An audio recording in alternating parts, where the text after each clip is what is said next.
नमस्कार, डेली 24 भारत देख रहे हैं आप। मैं हूं आपके साथ साहिल धुलिया। हमारी इस खास पेशकश में आप सभी का स्वागत है। तो सावन के तीसरे सोमवार पर उज्जैन के महाकालेश्वर मंदिर में बड़ी संख्या में श्रद्धालु दर्शनों के लिए पहुंचे। साल में सिर्फ एक बार खुलने वाले नागचंद्रेश्वर मंदिर के दर्शनों के लिए भी भक्तों की भारी भीड़ उमड़ी। इस दौरान मंदिर परिसर के पास हर सिद्धि मंदिर के सामने बैरिकेडिंग वाले इलाके में भीड़ का दबाव अचानक बढ़ गया, जिससे भगदड़ जैसे हालात पैदा हो गए। भीड़ का दबाव बढ़ने के बाद कई श्रद्धालुओं की तबीयत बिगड़ गई। कुछ लोगों के गिरने और बेहोश होने की भी जानकारी सामने आई। मौके पर मौजूद सुरक्षा कर्मियों और परिजनों ने श्रद्धालुओं को भीड़ से बाहर निकाला। घायलों को इलाज के लिए अस्पताल पहुंचाया गया। स्थानीय रिपोर्ट के मुताबिक घटना में 13 श्रद्धालुओं के घायल होने की बात सामने आई है। सावन के तीसरे सोमवार पर भगवान महाकाल के साथ नागचंद्रेश्वर मंदिर के विशेष दर्शनों को लेकर सुबह से ही मंदिर क्षेत्र में भारी भीड़ बनी हुई थी। जानकारी के मुताबिक करीब 5.50 लाख श्रद्धालु दर्शन कर चुके थे। नागचंद्रेश्वर मंदिर के कपाट साल में सिर्फ एक बार खुलते हैं, इसलिए यहां दर्शनों के लिए बड़ी संख्या में श्रद्धालु उज्जैन पहुंचते हैं। बिहार के लखीसराय स्थित प्रसिद्ध अशोक धाम मंदिर में सावन के तीसरे सोमवार को भगवान शिव का जलाभिषेक करने पहुंचे श्रद्धालुओं पर बिजली का तार गिरने की अफवाह से अचानक भगदड़ मच गई। इस दर्दनाक हादसे में 8 श्रद्धालुओं की मौके पर ही मौत हो गई और कई लोग घायल बताए जा रहे हैं। घायलों को इलाके के नजदीकी अस्पताल में भर्ती कराया गया। वहीं एक प्रत्यक्षदर्शी ने प्रशासन पर गंभीर लापरवाही का आरोप लगाया।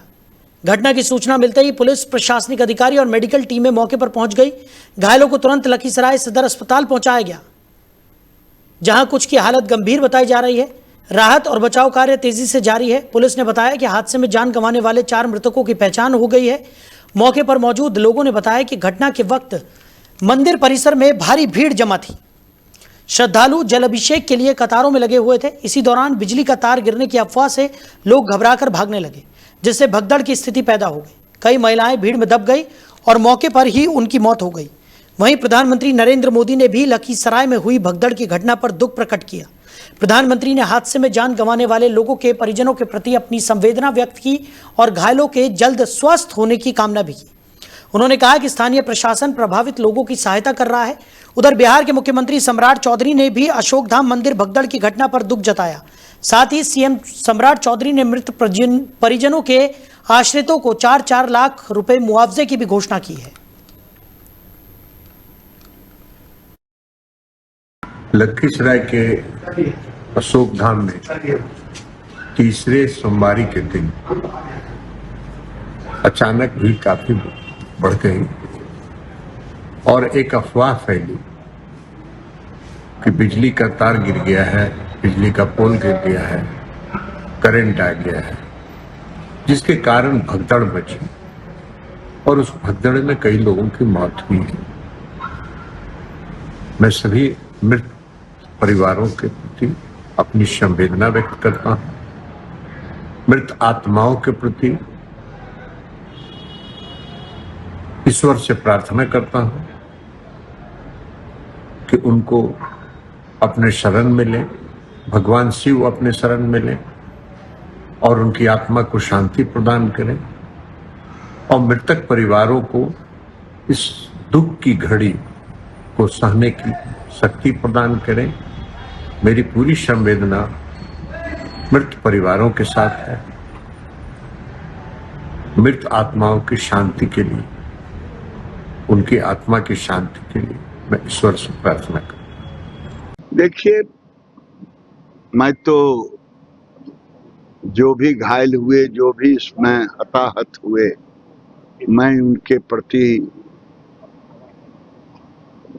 संवेदना रखता हूं और अफवाह ना उड़ाए। अफवाह के कारण ही सारी दुर्घटनाएं होती है और बिजली विभाग भी इस पर नियंत्रित रखे। घटना घटी है वो काफी पीड़ादायक है। सरकार उसके कारणों की जांच कराएगी। अगर किन्हीं की कमी कमजोरी पाई जाएगी। उधर लोकसभा में विपक्ष के नेता राहुल गांधी ने यूजीसी और नेट की 3 परीक्षाएं रद्द होने पर केंद्र सरकार पर निशाना साधा। राहुल गांधी ने सोशल मीडिया प्लेटफॉर्म एक्स पर लिखा कि एनटीए ने 2 महीने के बाद पेपर रद्द किया। देश में शिक्षा व्यवस्था बची ही नहीं है। मोदी सरकार की तरह एनटीए भी गलती स्वीकार नहीं करती। कांग्रेस नेता राहुल गांधी ने एक्स हैंडल पर लिखा कि मोदी जी देखिए आपकी एनटीए ने अभी क्या किया है। सोशियोलॉजी, इंग्लिश और कॉमर्स के लिए यूजीसी और नेट परीक्षाएं 22 से 30 जून के बीच हुई। लगभग 2 महीने बाद एनटीए ने तीनों परीक्षाओं को रद्द कर दिया क्योंकि उसने गलत पेपर सेट किए थे और पुराने सवाल दोहराए थे। हजारों उम्मीदवार जिन्होंने सालों तक तैयारी की, फॉर्म भरे, फीस दी और दूर दराज के सेंटरों तक यात्रा की, उन्हें अब सितंबर में ये सब फिर से करना होगा। गलती एनटीए करती है लेकिन सजा छात्र भुगतते हैं। मैंने कोटा, देहरादून और प्रयागराज में ये बात कही थी और मैं इसे कहता रहूंगा। यह अब कोई शिक्षा व्यवस्था नहीं है, यह एक एक्सट्रैक्शन मशीन यानी कि निचोड़ने वाली मशीन है। यह आपके पैसे, आपके साल, आपकी मानसिक सेहत और आपका आत्मविश्वास ले लेती है और बदले में कुछ नहीं देती, यहां तक कि नौकरी भी नहीं। एनटीए अभी भी असली सवाल का जवाब नहीं देगी। क्या परीक्षा से पहले ये पेपर लीक हुए थे? मोदी सरकार के बाकी सभी विभागों की तरह एनटीए कभी नहीं मानती कि उसकी गलती है। गड़बड़ी वाले बाकी सभी पेपरों की तरह मुझे पूरा यकीन है कि इसके लिए भी किसी की जवाबदेही तय नहीं होगी। धर्मेंद्र प्रधान का इस्तीफा पहला कदम था, आखिरी नहीं। उन्होंने कहा कि एनटीए के नेतृत्व में भी जवाबदेही तय होनी चाहिए। राहुल गांधी ने छात्रों से कहा कि पीएम मोदी ने एक ऐसी व्यवस्था बनाई है जो परीक्षा ठीक से नहीं करा सकती और फिर परीक्षा देने वाले छात्रों को ही दोषी ठहराती है। आपके साल छीने जा रहे हैं और जब तक पीएम मोदी इसका जवाब नहीं देते हम रुकेंगे नहीं। बता दें कि एनटीए की एक बार फिर किरकिरी हुई है। एनटीए को यूजीसी नेट के 3 विषयों की परीक्षा को रद्द करना पड़ा है। यूजीसी नेट परीक्षा के 3 विषयों के पेपर दोबारा कराए जाएंगे। यूजीसी नेट के इंग्लिश, कॉमर्स और सोशियोलॉजी के पेपर दोबारा से होंगे। पेपर में फैक्चुअल, टाइपिंग, ट्रांसलेशन और ग्रामर से जुड़ी गड़बड़ियों की शिकायत के बाद ये फैसला करना पड़ा है। एनटीए ने पेपर में स्पेलिंग और प्रिंटिंग की गलतियां मानी हैं। ये परीक्षाएं 9 सितंबर और 10 सितंबर को होगी। इंग्लिश का पेपर 9 सितंबर सुबह 9 बजे से शुरू होगा और कॉमर्स का पेपर 9 सितंबर दोपहर 3 बजे से होगा और सोशियोलॉजी का पेपर 10 सितंबर को सुबह 9 बजे होगा।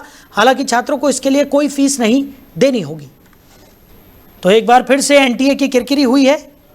यूजीसी और नेट की परीक्षा में एक बार फिर गड़बड़ियों के चलते इन्हें रद्द करना पड़ा है। तो वहीं राहुल गांधी ने केंद्र सरकार पर एक बार फिर हमला बोला है और इसी खबर पर ज़्यादा चर्चा के लिए हमारे मैनेजिंग एडिटर रमेश ठाकुर जी हमारे साथ जुड़ गए। रमेश जी, एक बार फिर राहुल गांधी केंद्र सरकार को लेकर आक्रामक नजर आए। एक्स हैंडल पर उन्होंने एक पोस्ट किया और जिस तरीके से यूजीसी और नेट की 3 परीक्षाएं रद्द की गई हैं, वो परीक्षाएं दोबारा होंगी, उनको लेकर एक बार फिर केंद्र सरकार पर निशाना साधते हुए राहुल गांधी नजर आए। कैसे देख रहे हैं? देखिए, मुझे लग रहा कि 1-1.5 महीने से ये सब चीजें हो रही हैं। जंतर मंतर भी हुआ और रांची भी प्रोटेस्ट चल रहा है और इससे पहले धर्मेंद्र प्रधान का इस्तीफा हो जाना, 47 लोग एनटीए से बर्खास्त कर देना, ये सब क्यों हुआ? कि भाई एनटीए की कार्यशैली, उसकी ट्रांसपेरेंसी और उसकी जो काम करने की जो चीजें हैं वो बदली जाएं। और ये सब हो रहा था, रिफॉर्म वाली बातें भी हो रही थी। उसके बावजूद भी अगर ये फिर ये नया कांड बाहर निकल के आता है तो जाहिर सी बात है कोई भी सवाल उठाएगा। और राहुल गांधी देश के एलओपी हैं, क्योंकि बड़ी आवाज है। जब तक वो अपनी तरह से आवाज नहीं बुलंद करेंगे तो जो छोटे छोटे गुटों में और जो समूह में जो आवाज उठाएंगे तो मुझे लगता है उनको संबल मिलेगा इस पूरी उनकी वार्ता का।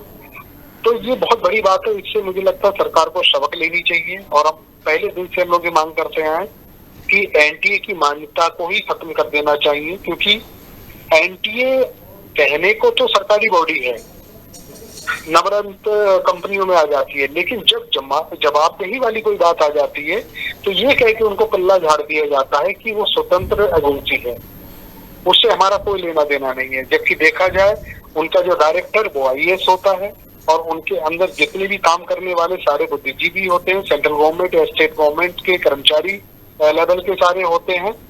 जवाबदेही नहीं लेते हैं कोई भी, क्योंकि उसके बाद में अगर कोई भी अनियमितता है या कोई भी धोखाधड़ी या किस तरीके से अगर कोई बात निकल के आती है तो सरकार अपना पल्ला झाड़ लेती है, शिक्षा मंत्रालय भी बच जाता है।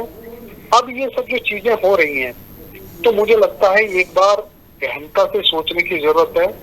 क्या एक नई ऐसी बॉडी बननी चाहिए जो शिक्षा मंत्रालय उनको ये सारी अधीन कर देनी चाहिए कि आप दाखिले की परीक्षा और भर्ती की जितनी परीक्षा है उनके हैंडओवर कर देनी चाहिए, क्योंकि ये 2017 से पहले भी होता रहा। 2017 में ये एनटीए को गठित किया गया, तब से सब चीजें। अब गठित के 6 महीने के बाद जब उन्होंने पहला एग्जाम दिलवाया था वो भी लीक हो गया, दूसरा दिलवाया वो भी लीक हो गया, 2024 में भी नीट यूजी का जो परीक्षा हुई थी वो भी लीक हो गई और करंट की भी लीक हो गई है। तो जिससे कोई लीकेज रुक नहीं रही है तो ऐसे संस्थान का क्या मतलब बनता है? या उनके पास अनुभव नहीं है या उनके पास मैन पावर नहीं है। अगर नहीं है तो ऐसे संस्थान को क्यों लेना चाहिए? शिक्षा मंत्रालय को अपने अधीन लेना चाहिए। मुझे लगता है जो राहुल गांधी की चिट्ठी और राहुल गांधी का जो विरोध है वो इसी ओर अंकित करता है। लेकिन वहीं अगर दूसरी तरफ बात की जाए, क्योंकि एनटीए की तरफ से जब भी इस तरीके से किसी परीक्षा को रद्द किया जाता है उसकी जवाबदेही तय नहीं हो रही है, ऐसा आरोप राहुल गांधी की तरफ से लगाया जा रहा है। वो ये कह रहे हैं कि एक तो ये गलती करते हैं, ऊपर से अपनी गलती को स्वीकार भी नहीं करते, अलग अलग तरीके की बयानबाजी होती है, अलग तरीके के एक्सक्यूजेस दिए जाते हैं, बहाने बनाए जाते हैं। लेकिन अल्टीमेटली अगर बात की जाए तो इसका सबसे बड़ा खामियाजा जो है वो छात्र भुगत रहे हैं, क्योंकि एक छात्र जब इस तरीके की परीक्षाओं की तैयारी करता है तो बहुत ज़्यादा मेहनत की जाती है, मेंटल स्ट्रेस बहुत ज़्यादा होता है, उसके बावजूद वो परीक्षा में एक बेहतर प्रदर्शन करता है और उसके बाद उसे पता चलता है कि उसकी परीक्षा रद्द हो गई है। अब उसे दोबारा वो पूरी प्रक्रिया से उस छात्र को गुजरना पड़ेगा और एक बार फिर से वो एग्ज़ाम देना पड़ेगा। नहीं, ये देखिए होगा कैसे, ये सब चीजें बदलाव कैसे होगी? बदलाव की उम्मीद हमने 1.5 महीने पहले की, जिसका मैंने जिक्र किया अभी, तब उम्मीद कही थी। ये था कि प्रधानमंत्री ने लगातार रात में 11-12 बजे आके 1 नहीं 2 नहीं 3 4 रील इसी के बेस पर उन्होंने जारी करी थी कि बच्चों का भविष्य खराब नहीं होना चाहिए, एनटीए की कार्यशैली में बदलाव होना चाहिए और व्यवस्था ऐसी बननी चाहिए जो कभी भी भविष्य में इस तरीके से एनटीए परीक्षा जैसी ये लीकेज हो रही है वो नहीं होनी चाहिए। ये सारी बातें हुई ना, ये सब चीजें जनता को बताई गई, यूथ को बताई गई, जेएनयू को बताई गई, लेकिन वो बताने में कितना वक्त बीता है? मुश्किल से जो रीलें जिसका मैं जिक्र कर रहा हूँ 2-3 हफ्ते ही बीते हैं, उसके बावजूद फिर कहानी उसी धरने पे आ जाती है। तो अब तो वही है, बचाने वाला कौन है? व्यवस्था से बच नहीं पाएंगे, भगवान के भरोसे हो गया। तो इसमें लब्बो-लबाब यही आता है, जो विपक्ष जिस तरीके से मांग उठा रहा है, मैं विपक्ष को भी थोड़ा सा बाजू में रखते हैं, जैनजी जिस तरीके से बाहर निकल के आए, क्योंकि ये पूरा मामला उन्हीं से ही वास्ता रखता है, उनके कैरियर से जुड़ा हुआ है, उनकी भविष्य से जुड़ा हुआ है, क्योंकि उनको परीक्षा देना है। इन परीक्षाओं के ही जरिए वो मनचाहे मेडिकल कॉलेजों में अपना दाखिला लेंगे, या जो सामान्य भर्ती प्रक्रिया है जो सरकारी नौकरी की, उसके जरिए वो अपना कैरियर को बनाएंगे। जब पता चला कि संस्था ही दागी है, उनसे कुछ बनते ही नहीं, वो निर्बल तरीके से अपना काम कर रहे हैं, तो किस पे भरोसा किया जाएगा? तो जाहिर सी बात में फिर सरकार के ऊपर कदम उठाए जाएंगे, उनकी तरफ लोग देखेंगे, सरकार से ये डिमांड की जाएगी कि नहीं, सरकार इन चीजों को खत्म करे और सारी चीजें अपने अधीन ली जाए, और वो सरकार कर नहीं रही है। तो ये सब चीजों को लेकर एलओपी जो जिस तरीके से ये मुझे लगता है विरोध कर रहे हैं और ये सवाल उठा रहे हैं, तो उसको राजनीतिक चश्मे से ना देख के एक मनोवैज्ञानिक तरीके से उस समस्या को डायग्नोस करना चाहिए, ताकि ये समस्या आगे होना। लेकिन जिस तरीके की बात आप कह रहे हैं रमेश जी कि सरकार को अब सारी पावर जो है वो अपने अधीन ले लेनी चाहिए और एनटीए को यहाँ पर रद्द कर देना चाहिए, जिस तरीके से एनटीए से क्योंकि संभल नहीं रहा है, लगातार हम चीज़ें देख रहे हैं कि एक के बाद एक परीक्षाओं को रद्द करना पड़ रहा है, कुछ परीक्षाओं को कैंसिल करके दोबारा से री एग्ज़ाम यहाँ पर एनटीए की तरफ से कराए जा रहे हैं और बार बार एनटीए की किरकिरी हो रही है, तो सख्त एक्शन यहाँ पर लेना चाहिए। लेकिन क्या एनटीए को निरस्त कर देना और सारी पावर सरकार अपने पास अगर ले लेती है तब इन चीज़ों का समाधान हो सकता है? कहीं ऐसा तो नहीं कि इस कदम के बाद ये जो पेपर लीक का मामला है ये और ज़्यादा तेज़ी के साथ आगे बढ़ जाएगा? क्योंकि जब एनटीए जो कि एक ऐसी संस्था है जो सिर्फ पेपर कराने पर ही फोकस्ड है, वो जब संभाल नहीं पा रही है, तो क्या सरकार जिसके ऊपर कई तरह की जिम्मेदारियां हैं वो परीक्षाओं को निष्पक्ष तरीके से करा पाएंगी? देखिए, मुझे लगता है 2017 से पहले की अगर चीजों को आप देखो तो ये सारी की सारी जिम्मेदारी यूनिवर्सिटीज के अधीन हुआ करती थी। पता चलता है किसी मेडिकल कॉलेज में कोई भी 10 सीटें हैं मेडिकल की, तो उनको अपना भरना है, तो वो अपनी से वैकेंसी निकालते थे, विज्ञप्तियां निकालते थे, बाकायदा परीक्षा लेते थे, उनका अपना एक बोर्ड मेंबर होता था, तो वो उसकी छानबीन करते थे, परीक्षा पेपरों की जांच करते थे, मूल्यांकन हुआ करता था, फिर 3 राउंड पे सब चीजें होती थी, एक एलिजिबिलिटी टेस्ट और फिर मेडिकल और उसके बाद में इंटरव्यू, ये सब चीजें होती थी आराम से, कहीं कोई इससे दिक्कत नहीं होती थी। और फिर सरकार को ये लगा कि नहीं, हमें क्यों ना ये सारी व्यवस्थाओं को एक सी ग्रेड में ले जाके एक नई व्यवस्था का सर्जन करना चाहिए। उस व्यवस्था के सर्जन में इन्होंने एनटीए को जन्म दे दिया। अब एनटीए की अब जब चीजें आप देखो, बिल्डिंग सरकारी है, उनमें बैठे हुए लोग सरकारी हैं और उनके कर्मचारी से लेके प्रिंट इम्प्रेस से लेके सारा जितना मैन पावर है वो सरकार का है, और नाम आपने दे दिया सत्यता संस्था है, ये इंडिपेंडेंट संस्था है, ये तो काम नहीं चलेगा। वो इसलिए कह दिया आपने ताकि कल को अगर कोई बात अगर आपके ऊपर आए, कोई तो जवाबदेही ना हो, तो आपकी जवाबदेही ना हो, इसलिए सरकार पूरी तरीके से बच गई। वो आपसे जो सवाल आपने किया, आपका जवाब यही है, हमें ये सारी व्यवस्था 2017 से पहले जो थी वैसे ही ले जाना चाहिए और उसको ट्रांसपेरेंट कर देना चाहिए और उसको और ज्यादा शक्तियां देना चाहिए, ये सारा लीकेज अपने आप रुक जाएगा। ठीक है, यानी कि अभी फिलहाल तो जिस तरीके की स्थिति बनी हुई है उससे तो साफ जाहिर है कि विपक्ष जिस तरीके की मांग कर रहा है वो एक तरह से लाजमी भी यहाँ पर नजर आ रही है, क्योंकि छात्रों के भविष्य का सवाल है। एक तरफ केंद्र सरकार की अगर हम बात करें तो लगातार छात्रों के भविष्य को लेकर तमाम तरीके की योजनाएं यहाँ पर चलाई जाने की बात होती है, छात्रों के भविष्य को और ज़्यादा सुदृढ़ बनाने की बात यहाँ पर होती है, और ये कहा जाता है कि देश का भविष्य जो है वो छात्रों के हाथ में ही है, और आने वाले समय में अगर छात्र शिक्षित होगा और अच्छी तरह से पढ़ पाएगा तो ही देश की जो विकसित भारत का सपना है प्रधानमंत्री नरेंद्र मोदी का, वो भी साकार होगा। लेकिन दूसरी तरफ जो परीक्षाएं हैं वो बार बार इस तरीके से रद्द हो रही हैं, उन परीक्षाओं को बार बार उनके लिए री एग्ज़ाम्स यहाँ पर कंडक्ट कराए जा रहे हैं, और छात्रों पर इसका मानसिक दबाव बहुत ज़्यादा पड़ता हुआ नज़र आता है, और केवल छात्रों पर ही नहीं, उनके परिजनों पर भी, क्योंकि इस तरीके की परीक्षाएं के लिए जब एक छात्र मेहनत करता है तो उसकी पूरी फैमिली उससे जुड़ी हुई होती है, और तमाम तरीके के कॉम्प्रोमाइज़ यहाँ पर छात्रों को करने पड़ते हैं, मानसिक दबाव उनके ऊपर बहुत ज़्यादा होता है, और ऐसे में जब इस तरीके से परीक्षाएं रद्द होती है तो बहुत बड़ा एक आघात मैं कहूँगा कि छात्रों को लगता है। देखिए, मुझे लग रहा शायद जी जिस पीड़ा की आप बात कर रहे हो ना, ये पीड़ा वही बर्दाश्त कर पा रहा है और वही महसूस कर पा रहा है जो बच्चा पेपर देता है या उनके मदर फादर या गार्जियन जो भी है जो सफर करते हैं इस पूरी यात्रा को, तो वो भी इस चीज को महसूस कर पाते हैं। बाकी तो ये सिर्फ लोगों के लिए मात्र खबरें हैं। अब ये समस्या आप देखिएगा कब उत्पन्न होती है।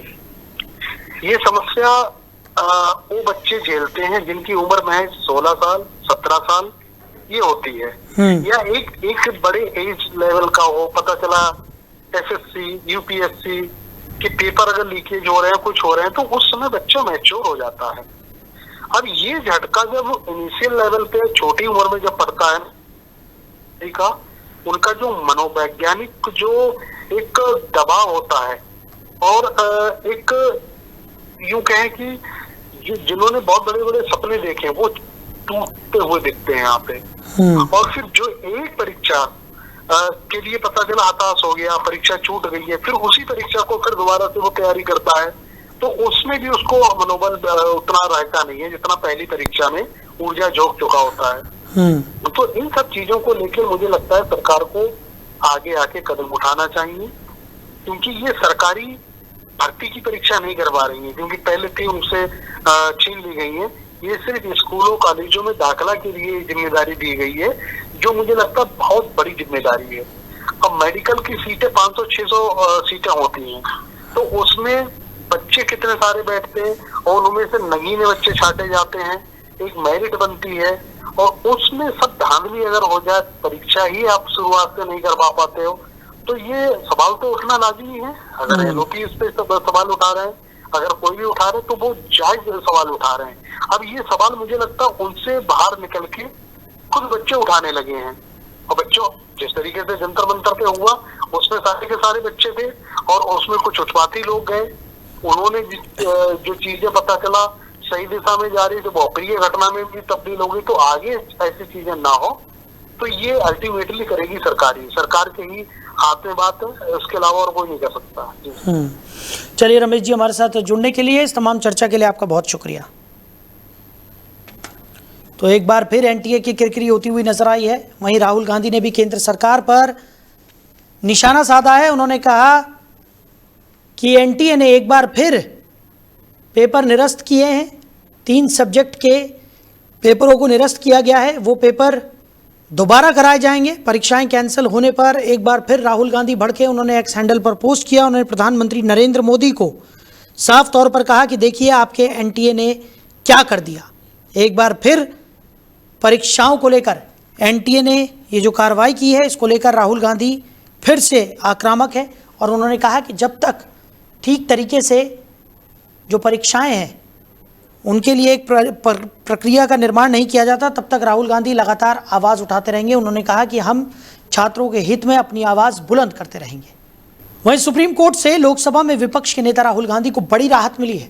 राहुल गांधी ने सुप्रीम कोर्ट में याचिका दाखिल कर इलाहाबाद हाई कोर्ट के उस आदेश को चुनौती दी है जिसमें हाई कोर्ट ने सीबीआई और ईडी को उनके खिलाफ लगाए गए आय से अधिक संपत्ति के आरोपों की जांच करने को कहा था।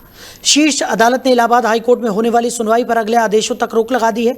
सुप्रीम कोर्ट ने मामले में सीबीआई और ईडी को हाई कोर्ट या किसी भी प्राधिकरण में जांच रिपोर्ट दाखिल करने पर रोक लगा दी है।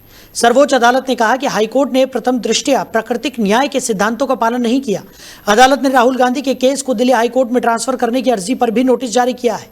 CJI Suryakant, justice Joy Mallya Bagchi और जस्टिस वी मोहना की पीठ ने मामले की सुनवाई करते हुए कहा कि हाईकोर्ट ने प्रथम दृष्टया न्याय के सिद्धांतों का पालन नहीं किया है। दरअसल राहुल गांधी ने सुप्रीम कोर्ट में याचिका दाखिल कर इलाहाबाद हाईकोर्ट के उस आदेश को चुनौती दी है जिसमें हाईकोर्ट ने सीबीआई और ईडी को उनके खिलाफ लगाए गए आय से अधिक संपत्ति के आरोपों की जांच करने को कहा था। राहुल गांधी के खिलाफ ये शिकायत कर्नाटक के बीजेपी कार्यकर्ता विघ्नेश शिशिर ने दायर की थी। उनका आरोप था कि राहुल गांधी के पास उनकी आय से के मुकाबले ज्यादा संपत्ति है। मई में इलाहाबाद हाईकोर्ट ने अपने आदेश में कहा था कि अगर राहुल गांधी के खिलाफ शिकायत मिली है तो उसमें लगाए गए आरोपों की सत्यता की जांच होनी चाहिए। हाईकोर्ट ने कहा था कि सीबीआई या ईडी कानून के तहत उचित कार्रवाई के लिए स्वतंत्र है। हाईकोर्ट ने दोनों एजेंसियों से यह भी कहा था कि वो जांच में हुई प्रगति की जानकारी। राज्य में जेपीएससी और जेएसएससी अभ्यर्थियों के विरोध प्रदर्शन के बीच झारखंड सरकार में मंत्री दीपिका पांडे ने बड़ा ऐलान कर दिया है। उन्होंने कहा कि छात्रों की सभी जायज मांगों को मानने के लिए लगातार प्रयास किए जा रहे हैं। छात्रों से 2 राउंड की वार्ता के बाद कई मुद्दों पर सहमति बनी है। साथ ही छात्रों की जायज मांगों को मानते हुए 14वीं जेपीएससी परीक्षा को रद्द करने पर सहमति बनी है। झारखंड सरकार की मंत्री दीपिका पांडे ने रांची में आंदोलन कर रहे जेपीएससी और जेएसएससी अभ्यर्थियों के साथ 2 राउंड की वार्ता के बाद यह घोषणा की।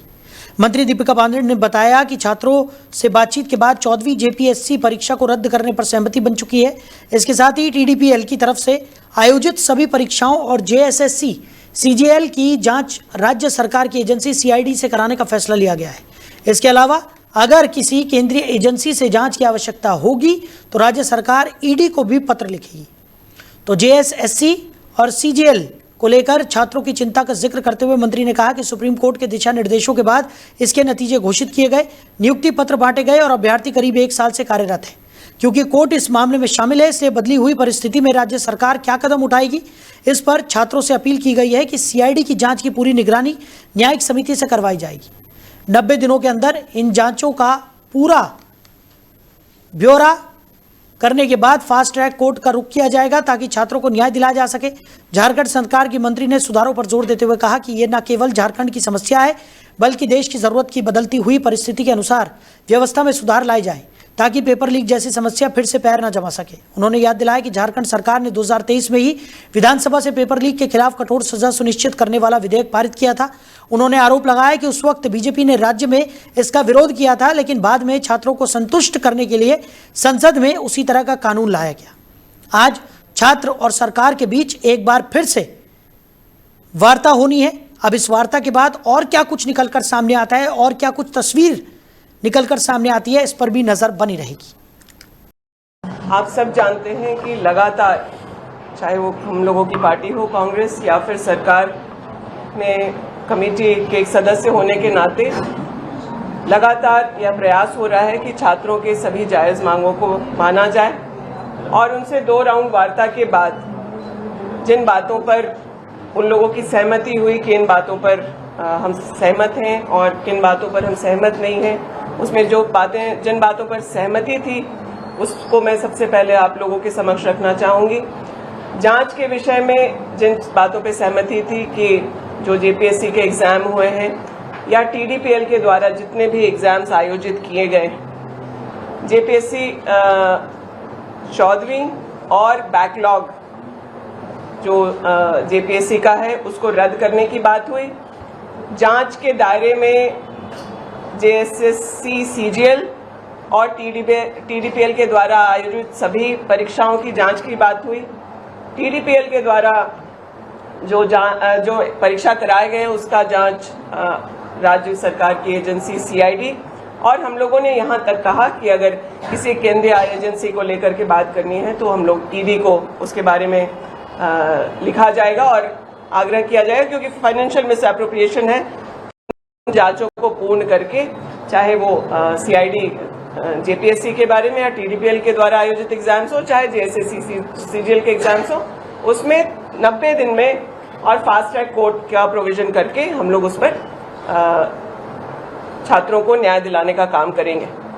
हमारी इस खास पेशकश में इतना ही। आप बने रहिए और देखते रहिए डेली 24 भारत। नमस्कार।